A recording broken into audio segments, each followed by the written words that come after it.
العظیم۔ سورہ نمبر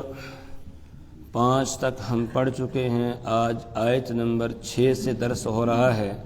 اور آیت نمبر 6 کا بھی کچھ حصہ ہم نے پڑھا تھا اس سے پہلے، کہ سب سے پہلے پروردگار نے حکم دیا کہ یتیموں کو ان کا مال ان کے حوالے کرو اور اس میں خرد برد نہ کرو۔ پھر یہ حکم دیا کہ اگر یتیم بے وقوف ہیں، ابھی سمجھدار نہیں ہے، تو سمجھدار جب تک نہ ہو جائیں تب تک ان کا مال ان کے حوالے نہ کیا جائے۔ اب کیسے پتہ چلے گا کہ سمجھدار ہو گئے یا نہیں ہوئے؟ تو اس کے لیے بالغ ہونے سے پہلے ہی جب تھوڑے سمجھدار یعنی 10-12 سال کے ہو جائیں تو پھر گاہ بگاہ ان سے کوئی معاملہ کرایا جائے اور دیکھا جائے کہ یہ عقل مندی کا ثبوت دیتے ہیں یا بے وقوفی والا کام کرتے ہیں، تو پھر ان کو سمجھایا بھی جائے، یہاں تک کہ جب وہ بالغ ہوں تو بالغ ہوتے ہی وہ سمجھدار ہو چکے ہوں، معاملات کو سمجھتے ہوں، اب ان کا مال ان کے حوالے کر دیا جائے۔ وَابْتَلُوا الْيَتَامَىٰ، اور یتیم بچوں کا امتحان لے لو، حَتَّىٰ اِذَا بَلَغُوا النِّکَاحَ، یہاں تک کہ جب وہ نکاح کو پہنچ جائیں، نکاح کی عمر کو پہنچ جائیں، یعنی 15 سال کی عمر ان کی ہو جائے۔ فَإِنْ آنَسْتُم مِّنْهُمْ رُشْدًا، بس اگر تم محسوس کرو ان سے سمجھداری، فَادْفَعُوا إِلَيْهِمْ أَمْوَالَهُمْ، فَادْفَعُوا تو تم دے دو إِلَيْهِمْ ان کو، أَمْوَالَهُمْ ان کا مال ان کے حوالے کر دو۔ وَلَا تَأْكُلُوهَا إِسْرَافًا وَبِدَارًا أَن يَكْبَرُوا، وَلَا تَأْكُلُوهَا، ایک اور ہدایت دی جا رہی ہے کہ وَلَا تَأْكُلُوهَا، اور تم نہ کھاؤ ان کے مال کو، اسرافاً فضول خرچی کرتے ہوئے، وَبِدَارًا اور جلدی کرتے ہوئے، أَن يَكْبَرُوا کہ وہ بڑے ہو جائیں گے۔ مطلب کیا ہے؟ آگے یہ مسئلہ آ رہا ہے کہ جو آدمی یتیم کی پرورش کر رہا ہے، اس کی دیکھ ریکھ کر رہا ہے، اس کے کاموں کو دیکھ رہا ہے، زمین جائیداد کی دیکھ ریکھ کر رہا ہے، اگر تو وہ مالدار ہے پھر تو اس کو حق الخدمت کے طور پر یتیم کے مال میں سے لینے کی اجازت نہیں ہے، اور اگر وہ خود فقیر ہے، غریب ہے، اب یہ زمین جو یتیم کی زمین جائیداد ہے، مکان ہے، یا اور کوئی کاروبار تھا جو اس کا باپ چھوڑ کے گیا ہے، اس کی دیکھ ریکھ ظاہر بات ہے یہ کرے گا، تو یہ جو اس پر اپنا وقت صرف کر رہا ہے، لگا رہا ہے وہاں، تو حق الخدمت کے طور پر اس کو لینے کی اجازت ہے یا نہیں؟ اگر یہ دیکھ ریکھ کرنے والا جو ذمہ دار بنا ہے یتیم کا، یہ خود فقیر ہے، محتاج ہے، ضرورت مند ہے، تو شریعت یہ کہتی ہے کہ حق الخدمت کے طور پر بقدر ضرورت یہ اس میں سے لے سکتا ہے۔ اب یہ جو بقدر ضرورت لینے کی اجازت دی ہے، اس میں اللہ تعالیٰ فرما رہے ہیں کہ یہ فضول خرچی نہ کرے، فضول خرچی نہ کرے، یعنی ضرورت کے تحت لے، یہ نہ ہو کہ عام حالات میں تو دال روٹی پہ گزارا کرتا تھا، اب جب سے یتیم کا ذمہ دار بنا ہے تو دیکھا اس کے پاس تو اس کے باپ نے تو خوب چھوڑا ہے، اب روزانہ جو ہے وہ گوشت، ترکاریاں، طرح طرح کی جو ہے وہ سبزیاں اور طرح طرح کی ترکاریاں چل رہی ہیں، طرح طرح کی ڈشیں جو ہے یہ لا رہا ہے اور کھا رہا ہے، یہ فضول خرچی ہے۔ اب بھی ضرورت کے تحت جس طرح پہلے یہ زندگی گزار رہا تھا ویسے ہی گزارتا رہے، جتنی ضرورت ہو اتنا ہی اس میں سے حق الخدمت کے طور پر لے، اس سے زیادہ لینے کی اجازت اس کو نہیں ہوگی۔ دوسرا یہ کہ ان کے مال کو ویسے ہی نہ اڑائے کہ کل کو یہ بچے بڑے ہوں گے پھر سارا مال ان کے حوالے ہو جائے گا، پھر مجھے کچھ کھانے کو ملے گا نہیں، اس لیے جلدی جلدی ابھی سمیٹ لو جتنا سمیٹنا ہے۔ کہا نہ، یہ یتیموں کا مال ہے، اس کو سمیٹنے کی تمہیں اجازت نہیں ہے۔ آگے آ رہا ہے کہ یتیموں کا مال کھانے والے ایسے ہیں جیسے اپنے پیٹ میں آگ کے انگارے بھر رہے ہوں۔ تو وَلَا تَأْكُلُوهَا، اور نہ کھاؤ تم اس مال کو، اسرافاً فضول خرچی کرتے ہوئے، وبدارن اور جلدی کرتے ہوئے، ان یکبرو کہ یہ بڑے ہو جائیں گے، یعنی یہ بچے بڑے ہو جائیں گے پھر ہم کچھ نہیں لے سکیں گے اس میں سے، اس سے پہلے سمیٹ لو، جو لینا لے سکتے ہو لے لو۔ کہا نہ، اس کی اجازت نہیں ہے۔ اللہ نے ایک قانون بنا دیا ہے ان کے مال میں سے لینے کا۔ وہ قانون کیا ہے؟ وَمَنْ كَانَ غَنِيًّا فَلْيَسْتَعْفِفْ، وَمَنْ كَانَ غَنِيًّا اور جو کوئی مالدار ہو، فَلْيَسْتَعْفِفْ تو اسے چاہیے وہ بچے، وہ یتیموں کے مال میں سے کچھ بھی نہ لے، ایک سوئی بھی ان کے مال سے نہ لے جس کو اللہ نے دے رکھا ہے، وہ فری میں ان کی خدمت کرے، ثواب سمجھ کر خدمت کرے، اپنی ذمہ داری سمجھ کر خدمت کرے۔ اللہ نے ان یتیموں کا اس کو ذمہ دار بنایا ہے، لہٰذا یہ اپنے اس فریضے کو سمجھ کر ان کی خدمت کرے، اس پر ان میں سے کچھ بھی، ان کے مال میں سے کچھ بھی خدمت کے طور پر، حق الخدمت کے طور پر نہ لے۔ فَلْيَسْتَعْفِفْ تو اسے چاہیے کہ وہ بچے۔ وَمَنْ كَانَ فَقِيرًا فَلْيَأْكُلْ بِالْمَعْرُوفِ، وَمَنْ كَانَ فَقِيرًا اور جو کوئی فقیر ہو، محتاج ہو، یعنی یتیم کی ذمہ داری کو نبھانے والا، یتیم کی زمین جائیداد کی دیکھ ریکھ کرنے والا، اس کی خدمت کرنے والا اگر فقیر ہے تو ظاہر بات ہے کہ اب یہ وقت یہاں لگا رہا ہے، اس کو کمانے کا موقع نہیں مل رہا ہے، تو حق الخدمت کے طور پر اب یہ یتیم کے مال میں سے کچھ لے سکتا ہے، لیکن بہتر اس کے لیے بھی یہ ہے کہ اس میں سے نہ لے اور ہی کوئی انتظام کرے، ان بچوں پر یہ خود بوجھ نہ بنے بلکہ اپنے خرچے کے لیے کچھ اور ہی دیکھے، کوئی اور انتظام کرے، کوئی اور کام کرے، مزدوری کرے، کچھ کرے تو اپنا گزارا وہ چلائے، بہتر اس کے لیے بھی یہی ہے۔ لیکن اگر ایسا کوئی نظام نہیں بن پا رہا ہے پھر حق الخدمت کے طور پر کچھ ان کے مال میں سے لے سکتا ہے، وہ بھی کتنا؟ بقدر ضرورت، جس میں کوئی فضول خرچی وغیرہ نہ ہو۔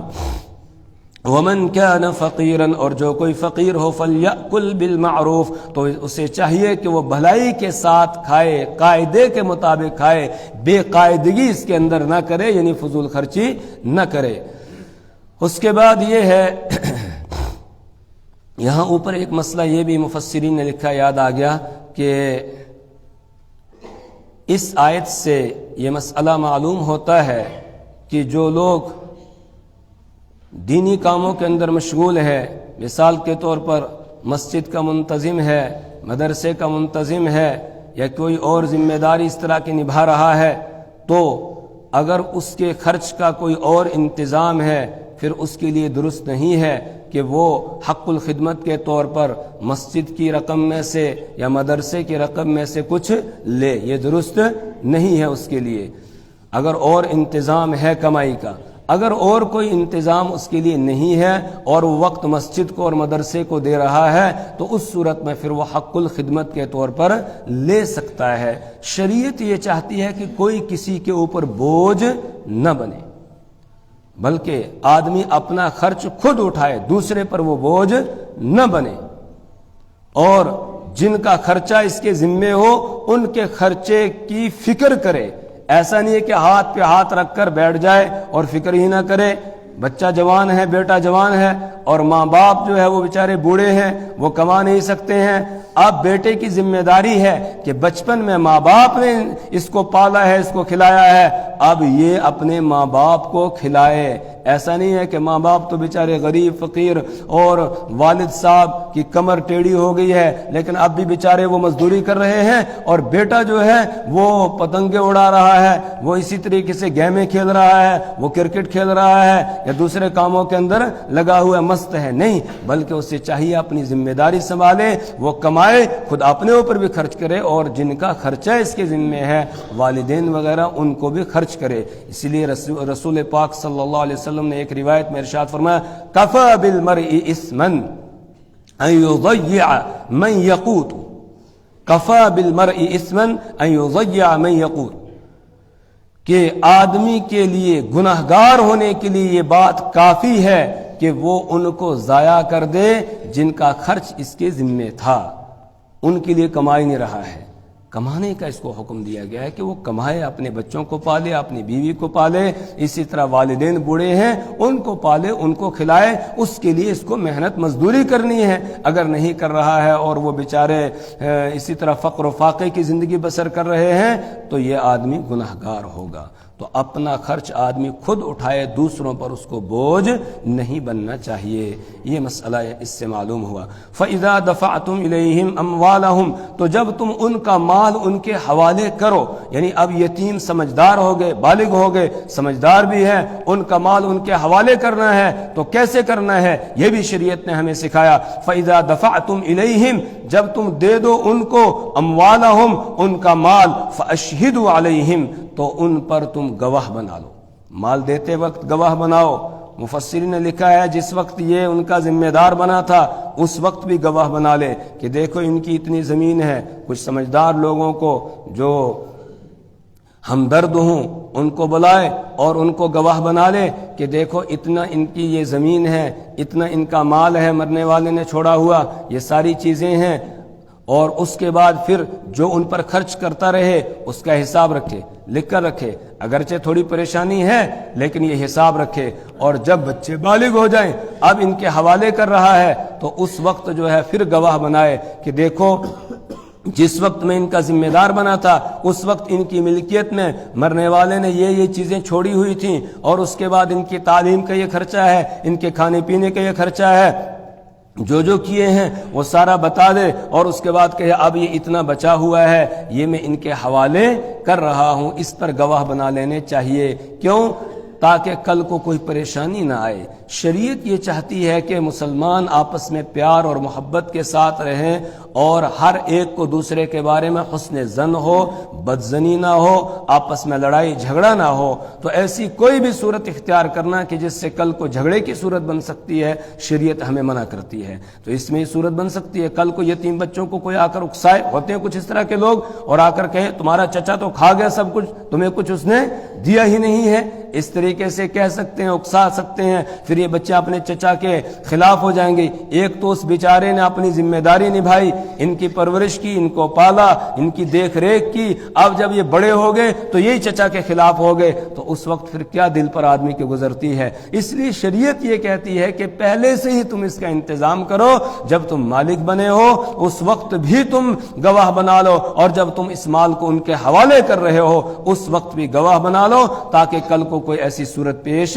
نہ آئے جو ناگوار ہو۔ وَكَفَى بِاللَّهِ حَسِيبًا، اور یاد رکھنا یہ گواہ بنانا یہ ساری چیزیں ہیں، لیکن اس کے ساتھ ساتھ اس بات سے ڈرتے رہنا اللہ حساب لینے والا ہے، اللہ کل حساب لینے والا ہے۔ خامخواہ ایسے ہی گواہ تیار کر لیے اور دیا کچھ نہیں، یا اسی طریقے سے تم نے یتیم کے مال میں کوئی خرد برد کی، اپنی طرف سے بے احتیاطی کی، ویسے اس کا مال اڑایا ہے، تو تم چاہے ظاہر میں کچھ بھی کہو لیکن اللہ تو جانتا ہے، اس لیے وہ تم سے حساب لے گا۔ وَكَفَى بِاللَّهِ حَسِيبًا، اور کافی ہے اللہ حسیبہ حساب لینے کے اعتبار سے، لہذا تم اللہ سے ڈرتے رہنا، ان کی ذمہ داری نبھاؤ، اللہ کو حاضر ناظر سمجھ کے، چاہے کوئی نہیں دیکھ رہا ہے، کوئی نہیں جانتا ہے، لیکن اللہ تو دیکھ رہا ہے، اللہ تو جانتا ہے، اور کل کو وہ حساب لے گا۔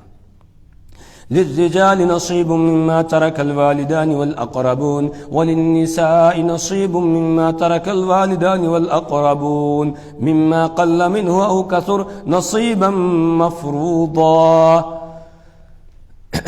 یتیم بچوں اور اسی طریقے سے عورتوں کے حقوق کی بات پیچھے سے چلی آ رہی ہے، یہاں ایک اور مسئلہ وراثت کے حوالے سے بیان کیا جا رہا ہے۔ زمانہ جاہلیت میں اسلام کے آنے سے پہلے وراثت کے متعلق لوگوں میں عجیب و غریب قانون تھا، وہ یہ تھا کہ وراثت میں صرف اس کو حصہ ملے گا جو گھوڑے پر سوار ہو کے جنگ کر سکتا ہے، لڑ سکتا ہے، اور جو گھوڑے پر سوار ہو کر لڑ نہیں سکتا ہے، لڑائی میں کام نہیں آ سکتا ہے، اس کو وراثت میں حصہ بھی نہیں ملے گا۔ اب چھوٹا بچہ ہے، اس کو وہ گھوڑے پر سوار نہیں ہو سکتا، لڑ نہیں سکتا ہے، اس کو بھی حصہ نہیں ملتا تھا۔ اسی طریقے سے لڑکیاں ہیں، عورتیں ہیں، ان کو بھی بالکل حصہ نہیں دیتے تھے۔ کیوں؟ اس لیے کہ جنگ کر ہی نہیں سکتی ہیں، گھوڑے پر سوار ہو کے لڑ نہیں سکتی ہیں، تو اس لیے عورتوں کا وراثت میں حصہ نہیں ہوتا تھا۔ اسی طرح نابالغ بچوں کا بھی وراثت میں حصہ نہیں تھا، صرف بالغ مردوں کا حصہ ہوتا تھا، وہی باقی سب لوگ کھا جاتے تھے، اور ان کو یتیموں کو یا اسی طریقے سے کسی کی بیوہ رہ جاتی ہے یا لڑکیاں ہیں، بہنیں ہیں، اسی طریقے سے بیٹیاں ہیں، تو ان کو کوئی حصہ وراثت میں سے نہیں دیا جاتا تھا۔ سب سے پہلے اسلام نے حقوق کی آواز کو بلند کیا اور ہر ایک کے حقوق بیان کیے، اور یہ جو ان کے یہاں ایک ظالمانہ قانون تھا، اس قانون کو توڑتے ہوئے قرآن نے اعلان کیا للرجال نصیب مما ترک الوالدان والاقربون، للرجال مردوں کے لیے نصیب حصہ ہے، مما ترک الوالدان اس مال میں سے جس کو چھوڑا ہے ماں باپ نے، والاقربون اور رشتہ داروں نے۔ اس کی تفصیل آگے آ رہی ہے، اجمالی طور پر بتا دیا کہ مردوں کے لیے حصہ ہے اس مال میں سے جس کو ماں باپ چھوڑ کے جا رہے ہوں اور رشتہ دار چھوڑ کے جا رہے ہوں، اس میں سے حصہ ہے مردوں کے لیے، چاہے اب یہ مرد بالغ ہو یا نابالغ ہو، ہر ایک کا حصہ ہوگا۔ اسی طرح وَلِلنِّسَاءِ اور عورتوں کے لیے بھی نصیب حصہ ہے، مما ترک الوالدان والاقربون اس مال میں سے جس کو چھوڑ کر جائیں والدین والاقربون اور رشتہ دار، مما قل منہ او کثر، مما قل اس مال میں سے حصہ ہے مردوں کا بھی عورتوں کا بھی، قل منہ او کثر، خواہ وہ مال کم ہو یا زیادہ ہو، تھوڑا ہو یا زیادہ ہو، اس میں حصہ ہے، مردوں کا بھی حصہ ہے اور عورتوں کا بھی حصہ ہے۔ اب کس کا کتنا حصہ ہے اس کی تفصیل اگلے رکوع کے اندر آ رہی ہے، یہاں اجمالی طور پر بتا دیا گیا کہ حصہ دیا جائے گا، جس طرح مردوں کو حصہ ملے گا اسی طرح عورتوں کو بھی حصہ ملے گا۔ اور نصیبا مفروضا یہ مقرر کیا ہوا حصہ ہے، اللہ کی طرف سے مقرر کیا ہوا حصہ ہے، مردوں کو کتنا ملے گا، عورتوں کو کتنا ملے گا، آگے تفصیل آ رہی ہے۔ شوہر ہے تو اس کو اپنی بیوی کے ترکے میں سے کب کتنا ملے گا، بیوی ہے تو شوہر کے ترکے میں سے اس کو کب کتنا ملے گا، والدین کو ماں کو کتنا ملے گا، باپ کو کتنا حصہ ملے گا، اگر ماں باپ آل اولاد نہیں ہے پھر بہن بھائیوں کو ملتا ہے تو بہن بھائیوں کو کتنا ملے گا، کس طریقے سے ان کے درمیان مال تقسیم ہوگا، یہ ساری تفصیل اگلے رکوع کے اندر آ رہی ہے۔ یہاں صرف بتایا نصیبا مفروضا یہ مقرر کیا ہوا ایک حصہ ہے۔ وَإِذَا حَضَرَ الْقِسْمَةَ أُولُو الْقُرْبَى وَالْيَتَامَى وَالْمَسَاكِينُ فَارْزُقُوهُم مِّنْهُ وَقُولُوا لَهُمْ قَوْلًا مَّعْرُوفًا۔ اوپر آیا کہ وراثت کا حصہ ہے مردوں کے لیے بھی اور عورتوں کے لیے بھی۔ اب جب وراثت تقسیم ہوتی ہے تو اس وقت میں ایسا ہوتا ہے جو محتاج غریب لوگ ہوتے ہیں وہ بھی بعض دفعہ ان کو پتہ چلے آ جاتے ہیں، اسی طریقے سے اور رشتہ دار بھی آ جاتے ہیں کہ آج فلاں کی وراثت بٹے گی، تقسیم ہوگی، اس وقت وہ بھی آ جاتے ہیں۔ تو اب جو یہ یتیم آگے یا اسی طریقے سے محتاج اور غریب آگے ہیں یا رشتہ دار آگے ہیں جو محتاج بھی ہیں، ضرورت مند ہیں، وہ آگے ہیں، تو وراثت میں سے ان کو بھی کچھ حصہ دیا جائے یا نہیں۔ اللہ تعالیٰ فرما رہے اخلاقی فریضہ یہ ہے کہ یہ جو غریب آگے ہیں، چاہے وہ رشتہ دار ہو، چاہے وہ یتیم ہو، چاہے وہ عام غریب آدمی ہو، تو تم اپنے اس وراثت کے مال میں سے کچھ ان کو بھی تھوڑا بہت دے دو۔ وہ کسی امید میں آئے ہیں اور جب امید لے کر آئے ہیں تو ان کو تم نا امید نہ کرو بلکہ ان کو بھی اس میں سے کچھ دے دو۔ البتہ اس کے لیے شرط ہے اگر مال تقسیم کرنے سے پہلے مشترکہ مال میں سے دینا چاہیں تو اس کے لیے سب سے پہلی شرط یہ ہے کہ جتنے ورثہ ہیں، حصے دار ہیں، حقدار ہیں، وہ سب موجود ہوں۔ دوسرے نمبر پر یہ کہ ان میں کوئی نابالغ بچہ یا بچی نہ ہو۔ تیسری شرط یہ ہے سب کے سب مشترکہ مال میں سے ان غریبوں کو دینے کے لیے راضی بھی ہوں، پھر کچھ حصہ اس میں سے اٹھا کر ان غریبوں کو دے دیا جائے تقسیم کرنے سے پہلے ہی۔ اور اگر سارے ورثہ موجود نہیں ہیں یا موجود تو ہیں لیکن ان میں کوئی نابالغ بچہ یا بچی ہے، یا یہ کہ موجود ہیں اور سب بالغ ہیں لیکن سب کے سب ان غریبوں کو مشترکہ مال میں سے دینے پر راضی نہیں ہے، تو اس صورت میں پھر ان غریبوں کو حصہ نہیں دیں گے، کچھ بھی نہیں دیں گے، البتہ ان سے بھلی بات کہہ دیں گے کہ بھئی اس وقت میں سب کی رائے یہ نہیں ہے کہ آپ کو دیا جائے، مال تقسیم ہو جاتا ہے، اس کے بعد جو دینا چاہے وہ اپنے حصے میں سے ان کو دے دے۔ جب تقسیم ہو گیا، کوئی غریبوں کو دینا چاہے اپنے حصے میں سے وہ دے سکتا ہے، اگر سب موجود نہیں تھے تب بھی تقسیم کے بعد اپنے حصے میں سے دے گا، اگر کوئی نابالغ ہے ورثہ میں، اس صورت میں بھی تقسیم کے بعد اپنے حصے میں سے کوئی غریبوں کو دینا چاہے تو دے دے۔ اسی طریقے سے اگر سب بالغ ہیں، موجود بھی ہے لیکن سب دینے پر راضی نہیں ہے، تو پھر تقسیم کے بعد کوئی آدمی اپنے حصے میں سے دینا چاہے تو دے دے، اور دے دینا چاہیے۔ کیوں؟ اس لیے کہ اپنے آپ کو تصور کرو کہ اگر ان غریبوں کی جگہ تم ہوتے، تم آئے ہوتے اور تمہیں اس وقت میں کچھ نہ دیا جاتا تو پھر تمہارے دل پر کیا گزرتی؟ یا اسی طریقے سے تمہارے یتیم بچے ہوتے اور ان کو پتہ چلتا فلانے کی وراثت تقسیم ہو رہی ہے، وہ آ جاتے اور اس وقت ان کو کچھ نہ دیا جاتا تو پھر اس وقت تمہارے اوپر کیا گزرتی؟ کیا تم اس کو اچھا سمجھتے؟ تو کوئی بھی اس کو اچھا سمجھتا ہے؟ نہیں اچھا سمجھتا ہے۔ تو کہا بس یہ تصور کرو اور اس کے بعد کچھ نہ کچھ ان غریبوں کو بھی دے دو۔ وَإِذَا حَضَرَ الْقِسْمَةَ أُولُو الْقُرْبَى وَالْيَتَامَى وَالْمَسَاكِينَ وَإِذَا حَضَرَ الْقِسْمَةَ، اور جب تقسیم کے وقت میں آ جائیں، اولو القربہ حاضر ہو جائیں رشتہ دار، والیتامى اور یتیم، والمساکین اور مسکین محتاج غریب، فارزقوہم تو تم ان کو اس میں سے